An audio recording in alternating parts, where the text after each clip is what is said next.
എന്നാൽ കേരള സർവകലാശാലയിലെ ബാനർ വിവാദം തുറന്ന പോരിലേക്ക് എസ്എഫ്ഐക്ക് പിന്തുണയുമായി സിൻഡിക്കേറ്റ് രംഗത്തെത്തി. ബാനർ അഴിക്കരുതെന്ന് രജിസ്ട്രാറോട് സിൻഡിക്കേറ്റ് ആവശ്യപ്പെട്ടു. കഴിഞ്ഞ ദിവസം ബാനർ നീക്കണമെന്ന് VC രജിസ്ട്രാർക്ക് ഉത്തരവ് നൽകിയിരുന്നു. അതേസമയം കേരള സർവകലാശാലയിലെ സെനറ്റ് നിയമന വിഷയത്തിൽ ഗവർണർക്കെതിരെ കോൺഗ്രസ് അധ്യാപക സംഘടനകളും സമരത്തിനൊരുങ്ങുകയാണ്. സർവകലാശാല ആസ്ഥാനത്തിന് മുന്നിൽ സമരം നടത്തും. ഐശ്വര്യ ഏറ്റവും പുതിയ വിവരങ്ങൾ പങ്കുവെക്കും. ഐശ്വര്യ, ഇപ്പോൾ ബാനറുമായി ബന്ധപ്പെട്ട വിവാദമാണ് ഏറ്റവും പുതുതായി അത് VC ആവശ്യപ്പെടുന്നു ബാനർ അഴിക്കണം എന്നുള്ള പ്രത്യേക രജിസ്റ്റർ അടക്കം ആവശ്യപ്പെടുന്ന പശ്ചാത്തലം വരുന്നു ബാനർ അഴിക്കണമെന്ന കാര്യത്തിൽ. പക്ഷേ സിൻഡിക്കേറ്റ് ഇതിനെതിരെയുള്ള നിലപാട് സ്വീകരിക്കുന്നു. എന്താണ് ഈ വിഷയത്തിലെ ഏറ്റവും പുതിയ വിവരങ്ങൾ? രഞ്ജിത്ത്, കേരള സർവകലാശാലയിലെ ബാനർ വിവാദത്തിൽ ഏറ്റവും ഒടുവിൽ ഇപ്പോൾ സിൻഡിക്കേറ്റ് SFIക്കൊപ്പം എന്നുള്ളതാണ്. ബാനർ അഴിക്കരുതെന്ന് രജിസ്ട്രാറോട് സിൻഡിക്കേറ്റ് ആവശ്യപ്പെട്ടു. VCയുടെ തെറ്റായ തീരുമാനങ്ങളെ എതിർക്കും എന്നുള്ളതാണ്. ഈ ജനാധിപത്യ മര്യാദകൾ ലംഘിച്ചത് VC ആണ്. അതുകൊണ്ട് തന്നെ ആ രീതിയിലുള്ള വിദ്യാർത്ഥികൾക്കൊപ്പം തന്നെ സിൻഡിക്കേറ്റ് നിൽക്കുമെന്ന് ആവർത്തിച്ച് പറയുകയാണ് അവർ. അതുകൊണ്ട് തന്നെ SFIക്കൊപ്പം നിൽക്കും. ഈ ബാനർ അഴിക്കരുത്, അങ്ങനെ അഴിച്ചാൽ പോലും SFI ഇത് കഴിഞ്ഞ ദിവസം തന്നെ വ്യക്തമാക്കിയിരുന്നു. SFI ഈ ബാനർ അഴിച്ചാൽ, അതായത് യൂണിവേഴ്സിറ്റി അധികൃതർ ഈ ബാനർ അഴിച്ചാൽ SFI അത് വീണ്ടും കെട്ടുമെന്ന്, ആ വിദ്യാർത്ഥികൾക്കൊപ്പം നിൽക്കുമെന്നുള്ള മുന്നറിയിപ്പ് കൂടിയാണ് സിൻഡിക്കേറ്റ് നൽകുന്നത്. എന്തായാലും കേരള സർവകലാശാലയിൽ കൂടി ഈ ബാനർ വിവാദം ശക്തിപ്പെടുകയാണ്. നേരത്തെ കാലിക്കറ്റ് സർവകലാശാലയിലാണ് ഇത്തരം സാഹചര്യങ്ങൾ ഉണ്ടായതെങ്കിൽ അത് കേരള സർവകലാശാലയിലേക്ക് കൂടി വ്യാപിക്കുകയാണ്. എന്തായാലും ബാനർ വിവാദത്തിൽ സിൻഡിക്കേറ്റ് SFIക്കൊപ്പം നിൽക്കുന്നു എന്നുള്ളതാണ്. SFI ഇതിൽ കടുത്ത നിലപാടെടുക്കുന്നു. ഒരു കാരണവശാലും ഈ ബാനർ മാറ്റുകയില്ല. അങ്ങനെ ആരെങ്കിലും അത് നീക്കം ചെയ്താൽ അത് വീണ്ടും കെട്ടും എന്നുള്ള മുന്നറിയിപ്പും SFI നൽകി കഴിഞ്ഞു.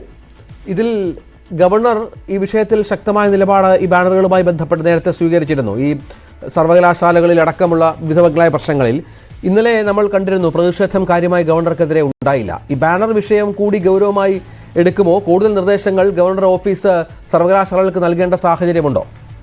അങ്ങനെ ഒരു സാഹചര്യത്തിലേക്കാണ് കാര്യങ്ങൾ പോകുന്നത്. സ്വാഭാവികമായും ഈ കേരള സർവകലാശാല VC മോഹനൻ കുന്നുമ്മൽ രജിസ്ട്രാർക്ക് അങ്ങനെ ഒരു നിർദ്ദേശം നൽകുമ്പോൾ ഈ ഒരു ബാനർ നീക്കം ചെയ്തില്ല എങ്കിൽ സ്വാഭാവികമായും ഇത്തരത്തിലുള്ള വാർത്തകൾ വരുമ്പോൾ രാജ്ഭവൻ അടക്കം ഇടപെടാനുള്ള സാധ്യതകൾ മുന്നിൽ കാണേണ്ടതുണ്ട്. ഈ കേരള സർവകലാശാലയുടെ മെയിൻ ക്യാമ്പസ്, അതായത് പാളയം ക്യാമ്പസിലാണ് ഈ സെനറ്റ് ഹൗസിന്റെ കുറുകെയായി SFI ഈ ബാനർ കെട്ടിയിരിക്കുന്നത്. അതുകൊണ്ട് തന്നെ അത് അടിയന്തരമായി നീക്കം ചെയ്യണം. സർവകലാശാലയുടെ പ്രതിച്ഛായ തന്നെ ബാധിക്കുമെന്നായിരുന്നു കഴിഞ്ഞ ദിവസം VC രജിസ്ട്രാർക്ക് നൽകിയ ഉത്തരവ്.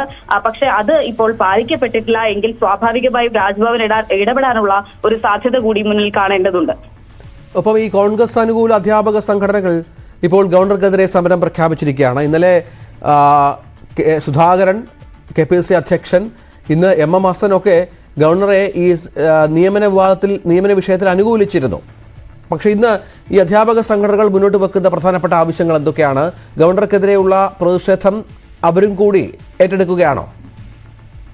അങ്ങനെ വേണം രഞ്ജിത്ത് ഇതിനെ കാണാൻ. കാരണം ഈ കഴിഞ്ഞ നാളുകൾ നമ്മൾ ചർച്ച ചെയ്തപ്പോഴൊക്കെയും നമ്മൾ പറഞ്ഞത് ഈ ഗവർണർക്കൊപ്പം നിൽക്കുന്ന ഒരു കോൺഗ്രസ് നിലപാട്. എന്തുകൊണ്ടാണ് ഗവർണർക്കൊപ്പം കോൺഗ്രസ് നിൽക്കുന്നത് എന്നുള്ള ചോദ്യം പ്രസക്തമായി തന്നെ ഉയർന്നിരുന്നു. പക്ഷെ ഇപ്പോൾ ഇതാ കോൺഗ്രസിന്റെ സംഘടനകൾ, കോൺഗ്രസ് അനുകൂല സംഘടനകൾ ഈ വിഷയത്തിൽ കൃത്യമായ ഒരു നിലപാട് പറഞ്ഞുകൊണ്ട് രംഗത്തെത്തുന്നു. അതായത് സെനറ്റിലേക്കും അക്കാദമിക് സമിതികളിലേക്കുമുള്ള BJP മാർക്സിസ്റ്റ് രാഷ്ട്രീയ നിയമനങ്ങൾക്കെതിരെ കേരള സർവകലാശാലയ്ക്ക് മുന്നിൽ ഒരു ധർണ സംഘടിപ്പിക്കുകയാണത്. KPCTA-യും GCTO-യും ഇത് രണ്ടും അധ്യാപക സംഘടനകളാണ്. ഒപ്പം കേരള യൂണിവേഴ്സിറ്റി സ്റ്റാഫ് യൂണിയനും ചേർന്നാണ് ധർണ നടത്തുന്നത്. മറ്റൊരു പ്രത്യേകത, മാത്യു കുഴൽനാടൻ MLA ആണ് ഈ സമരം ഉദ്ഘാടനം ചെയ്യുന്നത് എന്നുള്ളതാണ്. എന്തായാലും കോൺഗ്രസിന്റെ നിലപാടിൽ തന്നെ ഒരു ആശയക്കുഴപ്പം ഉണ്ടാകുന്നു എന്നുള്ള ചോദ്യമാണ് ഇപ്പോൾ ഉയരുന്നത്. അതാണ് പ്രധാനപ്പെട്ട കാര്യം. SFIക്ക് പിന്തുണയുമായി സിൻഡിക്കേറ്റ് രംഗത്ത് വരുന്ന സാഹചര്യമുണ്ട്. ഗവർണർക്ക് എതിരായ ബാനറുകൾ അഴിച്ചു മാറ്റണമെന്ന നിർദ്ദേശം ഗവർണർ VCക്ക് നൽകുന്നു. VC രജിസ്ട്രാർ കൈമാറുന്നു. പക്ഷേ ഇപ്പോൾ ഏറ്റവും ഒടുവിൽ സിൻഡിക്കേറ്റ് ഈ വിഷയത്തിൽ ഇടപെടുന്നു എന്നുള്ളതാണ്. രാഷ്ട്രീയ പോരിന് ഈ വിഷയങ്ങളിൽ ചൂടുകൂടുന്നു എന്നുള്ളത് വളരെ പ്രധാനപ്പെട്ട വിവരമായി വരികയാണ്.